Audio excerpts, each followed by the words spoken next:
레위기 3장 1절에서 11절 말씀까지 제가 말씀을 드리겠습니다. 사람이 만일 화목제 제물을 예물로 드리되 서로 드리려면 수컷이나 암컷이나 흠없는 것으로 여호와 앞에 드릴지니 그 예물의 머리에 안수하고 회막문에서 잡을 것이요 아론의 자손 제사장들은 그 피를 제단 사방에 뿌릴 것이며 그는 또 그 화목제 제물 중에서 여호와께 화제를 드릴지니 곧 내장에 덮인 기름과 내장에 붙은 모든 기름과 두 콩팥과 그 위에 기름 곧 허리 쪽에 있는 것과 간에 덮인 것을 콩팥과 함께 떼어낼 것이요 아론의 자손은 그것을 제단 위에 불 위에 있는 나무 위에 번제물 위에서 살을지니 이는 화제라 여호와께 향기로운 냄새니라. 만일 여호와께 예물로 드리는 화물제의 제목이 양이면 수컷이나 암컷이나 흠없는 것으로 드릴지며 만일 그의 예물로 드리는 것이 어린 양이면 그것을 여호와 앞으로 끌어다가 그 예물의 머리에 안수하고 회막 앞에서 잡을 것이요 아론의 자손은 그 피를 제단 사방에 뿌릴 것이며 그는 그 화목제의 제물 중에서 여호와께 화제를 드릴지니 그 기름 곧 이골에서 밴 기름진 꼬리와 내장에 덮인 기름과 내장에 붙은 모든 기름과 두 콩팥과 그 위에 기름 곧 허리 쪽에 있는 것과 간에 덮인 것을 콩팥과 함께 떼어낼 것이요 제사장은 그것을 제단 위에서 불사를지니 이는 화제로 여호와께 드리는 음식이니라. 아멘. 오늘 말씀 화목제에 대해서 함께 은혜 나누기를 원합니다. 우리 앞에 저로 인사하실까요? 사랑합니다. 축복합니다. 인사하시고 오늘도 말씀 가운데 함께 은혜 받으시기 바랍니다. 함께 공부하시기 바라겠습니다. 우리 레위기 세 번째 시간입니다. 제사법에 대해서 지금 배우고 있는데 두 번의 제사 나눴습니다. 첫 번째는 번제, 두 번째는 소제. 제가 물어볼 줄 알고 그때 답을 다 준다고 계셨나요? 오늘은 세 번째 화목제입니다. 번제는 전체를 다 드리는 그런 제사이고 그 번제에는 전체를 다 드린다고 했어요. 그 말은 남는 게 없다는 겁니다. 제사장의 몫이 없습니다. 피를 뽑아서 단 3면에 뿌리고 모든 걸 다 태워서 하나님 앞에 드리는 제사가 번제이고 소제는 뭐였습니까? 곡물로 드리는 것, 고운 가루로 갈아서 드리는데 한쪽만 켜서 드리고 나머지는 제사장에게 드리는 것. 그 고운 가루라는 것은 우리의 삶의 모양을 또 예수님이 걸어가신 그 순종의 삶을 우리도 함께 본받아야 됨을 또 보여주고 있습니다. 세 번째 제사가 화목제입니다. 화목제라는 것은 말 그대로 화목케 하기 위한 제사입니다. 무엇과 무엇이 화목해 되어야 됩니까? 먼저는 하나님과의 화목을 위해서 드려야 되고 또 사람과의 화목을 위해서 드려야 됩니다. 그런 면에서 이 화목제는 하나님과의 화목이라는 면에서 번제와 아주 유사한 성격을 가지고 있는 제사인데 그러면서도 중요한 차이점이 있습니다. 어떤 차이점이 있을까 하면 1절 한번 같이 읽어볼까요? 시작. 사람이 만일 화목제 제물을 예물로 드리되 서로 드리려면 수컷이나 암컷이나 흠없는 것으로 여호와 앞에 드릴지니 번제하고의 차이를 굳이 한번 구분해 보자면 번제를 드릴 때는 수컷만 드립니다. 화목제는 암컷, 수컷 상관없이 다 드립니다. 그리고 번제는 소와 양과 염소 또 그럴 형편이 안 되면 뭘 드린다고 했습니까? 새도 드릴 수 있다고 했습니다. 그런데 화목제는 새가 없습니다. 왜 새는 없을까요? 왜 없을까요? 설교 잘 들어보시면 왜 없는지 나오게 될 겁니다. 귀를 기울이시고 들어주세요. 화목제도 역시 그 제물에 안수를 하고 안수한다는 것은 의미가 뭐라고 했습니까? 죄를 전가하는 것이라고 했죠. 제사를 드리는 그 제사자의 죄를 제물에게 넘겨주는 것, 밀어 넣는 것입니다. 그래서 그 소나 양이 죄를 대신 지고 쓰고 죽임을 당하는 것입니다. 이런 공통점도 있고 약간의 그런 차이점도 있고 드리는 방법을 보면은 3절, 4절, 5절에 쭉 나오게 되는데 제가 읽었으니까 시간상 읽진 않겠습니다. 양과 염소도 동일한 방법으로 드리게 됩니다. 그런데 이 화목제의 특징을 보면은 번제와의 중요한 차이점이 한 가지가 있는데 그게 뭐냐면 제물을 담아서 화목제는 번제는 뭐라고 했습니다. 전체를 드리는 제사. 그런데 화목제는 전체를 드리는 것이 아닙니다. 번제하고 그것이 아주 중요한 차이가 있죠. 그 중에 하나님 앞에 드리는 것이 정해져 있는데 제물을 잡아서 뭘 특별히 하나님 앞에 드려야 하는가 하면 16절, 17절 말씀입니다. 우리 함께 읽겠습니다. 시작. 제사장은 그것을 제단 위에서 불사를 지니 이는 화제로 드리는 음식이요 향기로운 냄새라. 모든 기름은 여호와의 것이니라. 너희는 기름과 피를 먹지 말라. 이는 너희의 모든 처소에서 너희에게로 지킬 영원한 규례니라. 자, 하나님 앞에 특별히 뭘 드리라고 했습니까? 기름을 드리라고 했습니다. 양과 소, 염소 드릴 때 고기 잡아서 그 중에서 불로 태워서 드리는데 기름은 떼어내가지고 그 기름만 태워서 드린다는 겁니다. 그러면서 그 기름이 누구의 것이라고요? 여호와의 것이다 라고 얘기하고 있습니다. 그리고 화제로 드리는 음식이다 라고 얘기하고 있습니다. 화제라는 것은 제사의 한 종류가 아니라 불을 태워서 드리는 그 제사의 성격을 나타내는 그런 말입니다. 그래서 기름은 여호와의 것이고 여호와의 음식이다. 그러므로 너희는 피와 기름은 또 먹지 말라라고 말씀하십니다. 우리가 구약에서 피는 먹지 말라고 한 것을 들어봤습니다. 그렇죠. 왜냐하면 생명이 되는 피를 핏째 먹지 말라고 얘기하고 있습니다. 구약의 율법이 그랬는데 신약에 와서는 어떻게 되었을까요? 예루살렘 공회의에서 구약의 말씀을 지키는 사람과 구약을 철저하게 지키는 사람과 이방인들 가운데 개종을 해서 예수님께로 주께로 돌아오는 사람들 사이에 여러 가지 문제들이 있는데 그 중에 이런 문제들이 있었어요. 그것을 예루살렘 회의가 그것을 딱 정해 주었습니다. 피는 먹지 말라라고 그렇게 정해 주었는데 우리가 피 먹지 말라 하는 것은 익숙한데 기름은 먹지 말라. 그 기름은 여호와께 드리는 음식이다라고 그렇게 얘기를 하고 있습니다. 여러분 이거 어떻게 생각하십니까? 피는 먹지 말고 기름 먹지 말라. 구약에 나와 있는 이런 율법을 우리가 반드시 문자적으로는 지킬 필요는 없습니다. 그렇게 해야 한다면 우리도 지금 예배드릴 때 지금 뭐 해야 됩니까? 제사 드려야 됩니다. 짐승들 가져와가지고 잡아서 번제 드려야 됩니다. 그런데 구약의 제사가 예배로 성취가 되어지지 않습니까? 구약에 보면 또 먹지 말라고 했던 부정한 짐승들이 있어요. 뭐 먹지 말라고 했습니까? 굽이 갈라지지 않고 되새기지 않는 짐승, 비늘이 있는 그런 것들. 신약에 와서 베드로의 환상을 통해서 하나님께서 뭐라고 말씀하시는가 하면 그 짐승들 너희들 먹어도 된다. 부정한 것이 아니다. 다 먹으라고 말씀해 주고 계십니다. 베드로가 내가 구약에 잘 지키는 사람인데 어찌 먹습니까? 못 먹습니다. 하나님이 내가 정하다고 한 걸 너희들이 왜 부정하다 하느냐 하고 책망을 하시죠.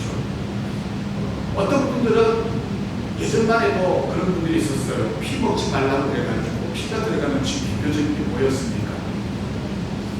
선짓국, 순대 안 먹는 분들이 예전에 있었어요. 예전에 제가 학생 시절에 그것도 모르는 시절이죠. 근데 교회 믿음 조금 선배한 사람이 자기는 순대를 안 먹는데 왜냐고 했더니 목사들 그래서 그것도 모르네. 맛있는데 어떡하라고? 그게 뭔 상관이야? 피가 들어있으니 먹으면 안 된다는 겁니다.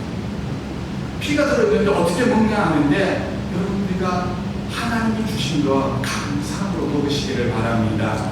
여러분 순대 좋아하셔요? 좋아하셔요? 아멘까지는 대단하기는 우리가 없어서 사실은 못 먹죠. 하나님이 주시는 것은 감사함으로 얻으면 됩니다.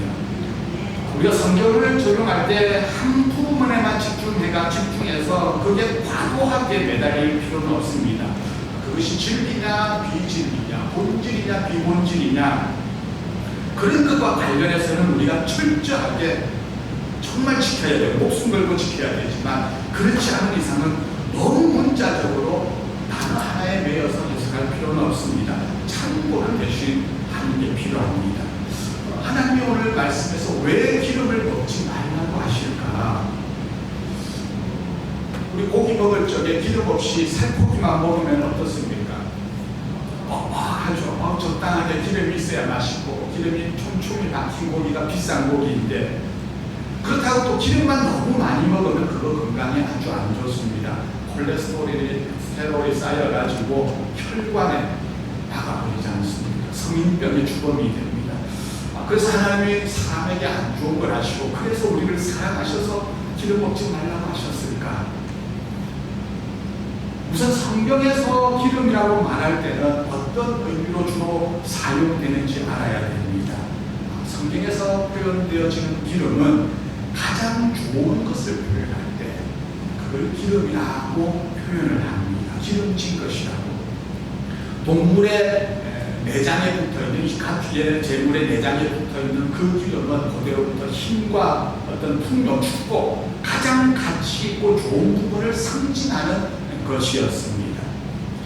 창세기 4장에 보면 가인과 아벨이 제사를 드리죠. 가인은 자기가 농사지은 농산물을 가지고 제물을 드리고, 아벨은 치는 양을 가지고 제물을 드렸습니다. 아는 대로 가인의 제사는 하나님이 안 받으시고 아벨의 제사만 받으셨습니다. 왜 그러셨을까요? 제물의 차이였을까요? 맞기도 하고 아니기도 합니다. 농산물로 드린 거라서 안 받으신 건 아니고요. 그 제물을 드리고 예배를 드리는 예배자의 태도와 삶의 모습에서 차이가 있습니다. 4장 4절 우리가 같이 읽겠습니다. 시작. 아벨은 자기도 양의 첫 새끼와 그 기름으로 드렸더니 여호와께서 아벨과 그의 제물은 받으셨으나. 우리가 아벨이 제물 드릴 때 뭘 드린 것만 알고 있습니까? 양만 드린 걸로 알고 있는데, 양과 그 기름으로 드렸다는 겁니다.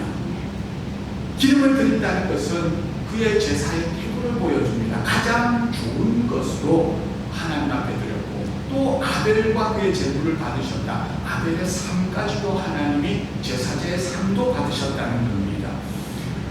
그래서 이 기름이라고 하는 것은 그 제물 중에서 가장 소중하고 귀한 부위를 말합니다. 그래서 11절 말씀에 또 이렇게 얘기를 합니다. 본문 11절 다시 읽어봅시다. 시작. 제사장은 그것을 제단 위에서 불사를 지니 이는 화제로 여호와께 드리는 음식입니다. 여호와께 드리는 음식이다. 음식, 가장 좋은 것을 드리는데 그것이 음식이라는 겁니다. 하나님이 식사를 하십니까? 우리가 뭐 예전에 제사 드릴 때 제사상에 이것저것 올려놓으면은 조상신들이 와서 먹고 간다 그렇게 하는데 마치 그런 개념일까요? 하나님이 와서 여기 와서 식사를 하시는 겁니까? 이 말은 하나님이 인간들처럼 음식을 먹는다는 그런 의미가 아닙니다. 성경에는 보면 하나님이 이스라엘 백성들을 위하여서 광야에서 뭘 베푸셨습니까? 식탁을 베푸셨습니다. 만나와 같은 식탁을 베푸셨습니다. 다윗이 시편 13편에서 그 식탁에 대해서 이렇게 고백을 하죠. 13편 5절 함께 읽습니다. 시작. 주께서 내 원수의 목전에서 없습니까? 우리 잘 아니까 23편 5절 주께서 시작. 주께서 내 원수의 목전에서 내게 상을 차려주시고 기름을 내 머리에 부으셨으니 내 잔이 넘치나이다. 주께서 원수에게 상을 차려주셨다. 이 상이라는 게 뭘까요? 상을 줬다는 겁니까? 양풀이 1등, 2등 상 줬다는 그 말이 아니라 식탁을 차려주셨다. 밥 먹는 테이블을 차려주셨다는 말입니다. 그래서 식탁을 또 차려주신다는 말은 그냥 단순하게 밥을 같이 먹는 것을 넘어서서 그 당시에 식탁을 함께 한다는 것은 가족으로서, 가족 공동체로서 인정하고 불러주시는 그런 것을 의미합니다. 그래서 이 화목제에 하나님 앞에 음식을 드림으로써 그것은 어떤 의미입니까? 하나님과 한 가족으로 초대되어서 동시에 단절되었던 영적인 교제를 이제부터 회복하는 화목의 그림이 이 속에 담겨져 있는 것입니다. 그러면 기름을 태워서 하나님 앞에 드리므로 화목하게 하고, 그리고 기름 드리고 나면 남는 건 뭡니까? 뭐가 남습니까? 고기가 이제 남잖아요. 그러면 그 고기는 이제 어떻게 처리할까요? 그 고기의 처리 방법에 대해서는 또 뒷장에 보면 자세하게 또 설명되는 부분이 있습니다. 레위기 7장에 보면은 그 고기의 가슴 부위에 살은 제사장이 들고 나와서 요제를 드립니다. 요제를 막 흔들면서 또 드리는 예식 같은 건데, 그리고 나면 그 고기는 제사장의 몫이 됩니다. 그 고기의 뒷다리 역시도 제사장 몫이 됩니다. 가슴 부위, 또 뒷다리 부위 이런 건 제사장이 주고, 그러면 나머지 고기는 어떻게 할까요? 나머지는 제사자가 먹으면 됩니다. 그런데 그 먹는 것도 어떻게 먹는가 하면 두 가지 방법이 있는데, 화목제를 드릴 때 감사해서 드리는 화목제가 있고 서원을 해서 드리는 화목제가 있습니다. 감사해서 화목제를 드렸다면, 하나님이 나에게 베푸신 은혜에 감사해서 드렸다면 고기를 먹는데 그 고기는 당일날 다 먹어야 됩니다. 내가 소를 드렸다면 당일날 그 소를 다 먹어야 됩니다. 양념소도 마찬가지입니다. 서원을 해서 드렸다면, 하나님 앞에 내가 서원하고 어떤 약속을 드리면서 드렸다면 다음날 먹어도 되는데 3일째까지는 안 됩니다. 만약에 감사함으로 드렸는데 당일날 다 먹고 그 다음날 먹으면 되면은 그 제사 자체가 무효가 되어지는 겁니다. 서원은 다음 날까지는 되지만 3일까지 있으면 하나님이 그 제사 안 받으신다고 레위기의 7장에 보면 나오고 있습니다. 왜 그럴까요? 왜 하나님이 이런 부유를 주시는 것일까? 여러분, 우리가 소고기 아무리 맛있어도요, 소 한 마리 다 먹을 수 있습니까? 못 먹습니까? 다 먹습니까? 못 먹습니까? 갈비뼈 하나만 줘도 아마 다 못 먹을 겁니다. 그런데 당일에 다 먹으라고 했습니다. 무슨 의미일까요? 소 한 마리를 당일에 다 먹는 방법 뭐겠습니까? 동네 사람들 다 모여가지고 함께 나눠 먹으면 됩니다. 그래서 누가 소 끌고 가면서 하나님 앞에 화목제 드리러 간다 그러면 어떻게 하면 돼요? 그냥 따라가면 되는 겁니다. 따라가면은 그거 드리고 제사 드리고 나서 주기 싫어도 나눠줘야 됩니다. 어차피 못 먹으니까 다음 날까지 두면 제사가 무효가 되잖아요. 그러니 온전한 제사가 되기 위해서는 나눠 먹어야 되는 겁니다. 이 제사 속에 들어있는 하나님의 의미는, 뜻은 무엇일까요? 가난한 자를 돌아보시는 하나님의 사랑이 들어있습니다. 사람과 사람 사이를 화목케 하시는 하나님의 사랑이 들어있습니다. 이렇게 해서 이스라엘 백성 중에 제사 드리는 그때 영양실조 걸려서 죽는 사람이 없도록 하나님이 만들어 두신 거죠. 게을러서 못 먹는 사람은 있을 수 있어도 정말 하나님 앞에 제사 드리러 갈 때 그 제사를 통해서 나눠 먹게 하시는 겁니다. 화목제 지내는데 옆에 가기만 하면 고기 얻어먹는 겁니다. 그래서 재물이 소와 염소는 있어도 뭐는 없을까요? 뭐로 드리는 제사는 없다고요? 새는 없습니다. 왜? 새는 나눠서 먹을 게 없으니까. 소 한 마리 잡아가지고 내가 다 못 먹으니까 냉장고 집어넣고 그리고 두고 먹을 생각 하지 마시고 잡아서 다 나눠주시기 바랍니다. 지금 당장 누군가에게 진수성찬이 벌어졌어요. 상다리가 휘어지게 차렸어요. 다 먹고 가야 되는데 그거 어떻게 하겠습니까? 혼자 다 못 먹으니까 다 둘러앉아서 먹으면 됩니다. 이게 바로 화목 제사를 만드신 하나님의 사랑의 표현이십니다. 이 화목제를 드리는 제사 속에는 세 가지의 화목이 있습니다. 기름을 드리면서 하나님과 화목하고, 가슴과 뒷다리 고기는 누가 먹는다고요? 제사장이 먹는 거예요. 그래서 제사장과 화목하고 앞다리 옆다리 살 같이 나눠 먹으면서 누구와 화목하고요? 사람들하고 화목하는 겁니다. 그렇게 화목의 정신이 이 제사 요소마다 들어있는 겁니다. 하나님이 각 사람에게 소를 제물로 드릴 수 있는 제물 또는 양이나 염소를 드릴 수 있는 제물을 주셨습니다. 그 목적이 무엇일까요? 이거 가지고 하나님과 화목하고 제사장과 화목하고 이웃과 화목하라는 그 선하신 뜻이 들어있습니다. 오늘 하나님께서 소와 양은 우리에게 제사 드리지 않지만 우리에게 주신 물질이 있습니다. 열심히 일을 하게 되면 한 달에 한 번씩 월급이 들어옵니다. 그렇게 월급 주시고 돈 주시는 속에는 뭐가 있을까요? 화목을 위해 우리가 드려야 되는 비용이 있다는 사실입니다. 그래서 우리도 마찬가지로 월급 타면은 당일날 또는 그 다음날까지 늦어도 다음날까지 화목의 제사를 드리기를 바랍니다. 그 화목의 제사 어떻게 드립니까?